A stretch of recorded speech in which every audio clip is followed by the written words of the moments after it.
Hey everyone, welcome to Bickering Book Reviews. I'm Sarah. And I'm Becky. And today we're talking about Happily Ever Island by Crystal Cestari. I both listened to it and read it because I was running out of time, so I needed to go a little faster. And I got this from NetGalley. I got the ebook from NetGalley. So this is about Madison, who is an absolute Disney fan, obsessed. And there is a contest that she can go and stay on this new Disney resort. And it is Disney. Like, they do talk about Disney. It is Disney because it's also from a Disney publisher. So like, it's not like vague references. It's legit Disney. Anyway, she's a Disney fan. They're opening a new resort on this island where it's like an immersive experience where you get to be the character. And so Madison kind of puts her name in the hat to become to cosplay as Cinderella, and her then girlfriend is, put in the hat to cosplay Merida. Well, it turns out she wins the contest and is able to go for this retreat onto this Disney island, but just before she finds out that she wins this contest, her girlfriend breaks up with her. And so now she doesn't have a second to go with her. And so what she ends up doing is asking her best friend, Lainey, to come along in her girlfriend's place. And she's hoping that, it'll kind of help, they'll have a really fun spring break, a great time there together. And, Lainey's very anxious and she's very kind of, she's very committed to her academic life. And so, Madison's kind of hoping that it'll give her a little bit of a break from the intense pressure of academics. And so they get there and they're just going through this immersive experience, and there are some love connections going on throughout it. And it's kind of cute Disney themed park experience. And that's really all you need to know. Yes. And we had very different reactions to this book. I was like, not wowed, but I was like, it was perfectly fine. It was kind of cute and fluffy. Whereas Sarah, I really didn't like this book. Like, to the point that I was listening to the book and I was like, I don't like this book. I don't want to finish it. Like, the characters were not developed at all. And that really bugged me. Like, the best friends, Lainey and Madison, felt like they were acquaintances. Like, they barely seemed like they knew each other. Lainey didn't even feel like a main character. She felt like a side character, even though this book is told from alternating perspectives. Like, you don't know her other than how she is in relation to Madison by and large.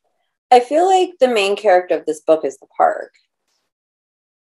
That the main character of the book is the park, and I think that's a disservice to the book. Right, I'm not saying that's a good thing, but I'm not I like Disney. I'm not a Disney super fan, and I thought Disney super fans would really enjoy it. But Sarah is a Disney super fan and did not enjoy it. Yeah, I mean, like, if I want to relive these movie scenes, I'll go watch the movie because it's got a better story. Like, the story here is not great. Well, my problem with it is it doesn't feel teen. Like, the characters are in college, and to me, I think they were supposed to be in their first year of college, and to me, they felt like what they were talking about was, like, end of college stuff. So, it's a Disney book. 17-year-olds aren't going to want to read a Disney book. So, like, my 13, 14-year-old readers aren't going to be interested in this. So they aren't. Because new adult does not exist, this is a teen book. They are teenagers. But this is a perfect example of why new adult should be a bigger thing. I agree, but it is a teen book. Well, they're going to put it in teen, but it's not a teen book. I don't know. Like, it's the teenage experience. But it is. What their experience, I think it is. See, and I was just kind of like, because it's not, like, particularly Lainey's story is all about, is she going to go to medical school? Like, she's having, and I know it's also like her mom and trying, like, in a romance, but there's so much about, like, the next step, not like, oh, well, I get into college, but what am I going to do for the next 50 years? I mean, but that's what you're trying to figure out in that first year of college, though. I don't know. To me, like, maybe it was the way the characters interacted. To me, it did not feel teen friendly. See, and I don't agree with that. I think that it is teen friendly. It's just older teen friendly. And I think that you're going to have a wider audience with, you're right in saying that it won't work for the 13, 14-year-olds. There would, if they were younger, it would have a wider audience with the younger teens. It's a very small audience that you're going to have with the older teens that it actually is structured for. But no, I definitely don't think it's an adult book. But would an 18, 19-year-old pick this book up?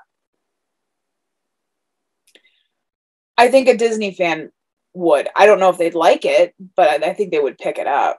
And my other thing is, like, there's a lot, they talk about one of the characters being able to get into the Disney internship program. And we have a very good friend who did the Disney internship program. And from what she has told us, it is not easy to get into. And I have two people who have worked for me. One, because I wrote a lot of recommendations for them trying to get into the Disney program. And they are both like straight A, like very involved in their colleges.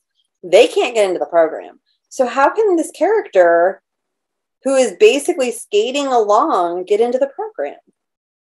Other than Disney magic. Well, I mean, there's Disney magic, but also I think there's probability for like recommendations and all, like different connections that she could have used. I don't know. That's just what I kept thinking. But the other thing I will say, I finished this book, and like I said, I thought it was perfectly fine. I was like, it's fluffy. There's not much there. I didn't remember the one character's name, and I finished it like 4 days ago. Yeah, I know that you recommended it to our friend that was in the Disney internship program. I don't think that I would recommend this book to anybody, honestly. So I think we're probably at the point where we need to rate it. So our rating scale goes from 5 unicorns down to 2 unicorns. If we don't like it, it doesn't get a horn and is therefore a horse. Where are you? I gave it a 3 on Goodreads. I'm going to get a 2.5 after talking about it, but I'll round up to a 3. Because, like, there really isn't anything there. But for me, there wasn't anything, like, horrible about it. Well, and I feel like I can't give it a horse because I actually finished it. I mean, it wasn't that... I'm not going to recommend it. I didn't like the characters. I didn't think they were developed. I think it was an interesting concept. I liked the idea of... hospitality potentially being a future. It's something that I feel like doesn't get talked about as much, like, because there is a whole career field in hospitality and kind of how you go about working that future. And so I think because of that future aspect, I think I'm going to give it 2 unicorns. Okay. So that is where we are on, what is it called? Happily Ever Island. Happily Ever Island by Crystal Cestari. And we'll see you around. See ya. Bye.